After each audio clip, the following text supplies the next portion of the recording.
3. 나오는 말. 역사 속의 진리와 일리. 결국 과학 만능주의로까지 치닫게 된 낙관적 이성주의를 극대화시킨 것은 물론 헤겔이었다.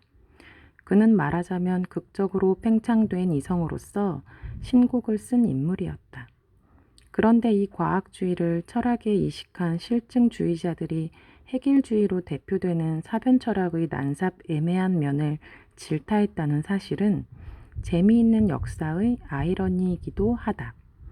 한마디로 19세기 후반기는 근세의 사상과 이념들이 한편 농염하게 익으면서 동시에 예상치 못한 부산물들과 문제점들이 다발적으로 표출된 시대였다.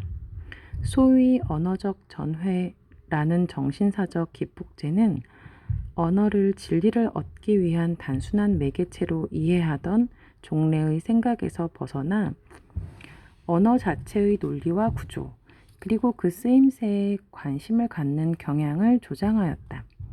당연히 이 언어반성적 현상은 3세기 동안 근세 철학의 축으로 기능해왔던 의식 반성적 작업을 급속히 대체하면서 현대적 형태의 비본질주의의 주요한 줄기를 이루게 된다.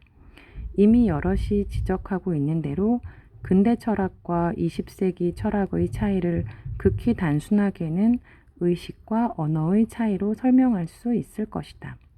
언어적 전회가 만든 바닷속에서도 언어적 맥락주의니, 언어적 행동주의니 하는 파도들을 볼 수 있지만 이후 다양한 분야에서 중심보다는 맥락, 그리고 본질보다는 행태에 유의하는 방법론적 경향이 도드라지게 된다. 인식을 주로 의식의 구조와 기능에 국한시켰던 근대 철학의 성격을 기억한다면 의식을 벗어나서 언어와 맥락과 행태에 대해 관심을 갖는 태도가 어떤 철학사적 영향을 미칠 것인지 짐작하기는 어렵지 않다. 소위 탈인식론의 물결이 거세지고 근대 철학의 비조로 꼽히던 데카르트를 격하하는 운동이 유행처럼 번졌던 것도 같은 배경을 두고 진행되었던 사건들이다. 서양의 신과 수의 문화로 보는 것이 내 지로님은 여러 차례에 걸쳐 밝힌 바 있다. 의식이 인식의 출처이기에 앞서 신과의 삼일한 소통기관이었다는 사실을 염두에 두면 의식의 몰락이 곧 전통적인 종교성의 몰락과 연결되어 있다는 점도 간취할 수 있다. 니체의 신죽음의 선언은 다만 명시적인 기폭제였으며 죽을 운명 속에 놓인 신은 이미 차분히 죽어가고 있었던 것이다. 신의 죽음이 다소 선정적이었다면 수의 죽음은 매우 기술적이었다고 할 수 있겠다. 우선 수학과 기하학의 분야에서 근세적 상상력을 뛰어넘는 변인들이 생긴다. 1795년 몽주의 화법 기하학 이래 뽕스레의 근대 사형 기하학, 공면 기하학, 미분 기하학, 그리고 마침내 볼리아의 리만 로바체프스키 등의 비유클리드 기하학으로 이어지면서 근대의 선형적 상상력에 예상치 못했던 틈이 벌어지게 된다. 현대 수학의 새로운 지평을 연 칸토르의 집합론은 그동안 조화롭게 병치되어 왔던 신과 수 사이의 관계가 교란되었음을 시사하는 증표로 읽힐 수 있다.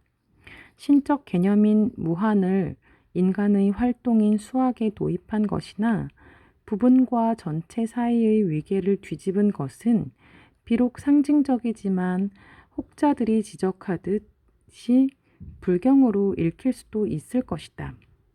단위와 요소의 꿈을 현실화시킨 근대 과학의 환원주의 방법도 적지 않는 부분에서 부작용을 낳고 있고 갈릴레오와 데카르트 이래 굳어져 온 물심 이원론은 이미 그 이름만으로 스캔들에 오르는 지경에 이르렀다. 서구 사상사의 뼈대가 되어왔던 이데올로기들, 즉 이성중심주의, 본질주의, 실체주의, 그리고 토대주의를 비판하는 시선들이 자금 기술 문명의 폐해를 보다 근원적으로 반성하는 기운과 함께 기대 이상의 역할을 하고 있는 것도 사실이다.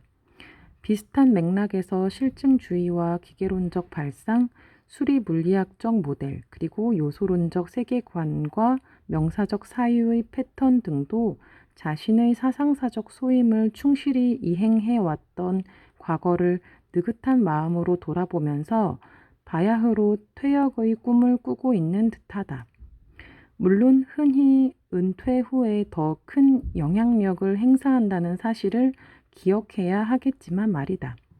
가령 기든스 같은 사람이 포스트 모던 세계의 특징으로서 기술의 인간화라는 개념을 드는 것도 같은 배경에서 나오는 목소리다. 그러니 탈근대성을 외치는 목소리가 높아지는 것도 당연하다. 그러나 사상사도 반드시 꼬리를 지니게 되는 법이니 비록 포스트 모더니즘을 강조하는 입장에서도 자신의 결백을 강변하듯이 꼬리를 감추려는 시도에 급급하지는 말아야 할 듯하다. 특별히 이 글이 관심을 가진 부분은 꼬리에 꼬리를 무는 사상의 흐름이며 나는 이 흐름새가 이루는 패턴을 일괄적으로 드러내기 위해서 이원론과 명사적 사고, 그리고 요소론적 세계관이라는 개념의 틀을 사용하였다. 논의의 귀결점이 19세기 후반에 머물렀고 그 이후에 등장하는 사상사의 현란한 줄기와 가지들은 마치 이전의 뿌리를 뒤엎는 듯한 모습을 보이고 있는 것도 사실이다. 그러나 이 글의 규명하고자 애쓴 서구 사상사의 개념적 구조는 어느 한 시점에서 말끔히 끝나지 않는다. 역사에 그어진 모든 분절선들은 엄밀히 보자면 모두 작위이기 때문이다. 이 글은 역사적 흐름새를 쫓아가면서 몇몇의 주제별 분석에 치중하였다. 그러므로 관심에 따라서는 보다 더 중요하게 여겨질 수도 있었을 여러 관련 문제, 예를 들자면 이원론의 정신분석적 근거나 요소론의 정치성과 같은 에 손대지 못한 아쉬움을 남긴다. 이 글의 성격은 현장 발굴자들의 먼지 낀 붓 끝에 조금씩 되살아나는 고대의 유물들을 잠시 뒤로 한 채 경비행기를 타고서 우선 현장의 지형도를 조감하는 고고학자의 모습과 유사한 것이다. 로마로 가는 길을 가장 빨리 그리고 분명히 파악할 수 있는 방식은 그간 로마로 간 사람들이 만든 길을 조감해보는 일이다. 이 방식의 약점에 대해서도 설득력 있는 논변을 펴는 일이 어렵지 않겠지만 이 약점조차도 진리를 바라보는 일리가 될 수 있을 것이다. 카의 귀에 익은 지적처럼 역사가 해석이고 역사가와 사실이 상호작용하는 끊임없는 대화라고 한다면 그것은 우선 조감하는 나의 일리일 수밖에 없지만 문제는 이 일리의 일리있음을 제대로 밝혀줌으로써 그것이 진리를 지향하는 과정임을 드러내는 일이다. 나비가 남기는 춤의 궤적을 쫓아 던지는 시인의 언어는 나비를 얼마나 그리고 어떻게 잡자는 짓인가.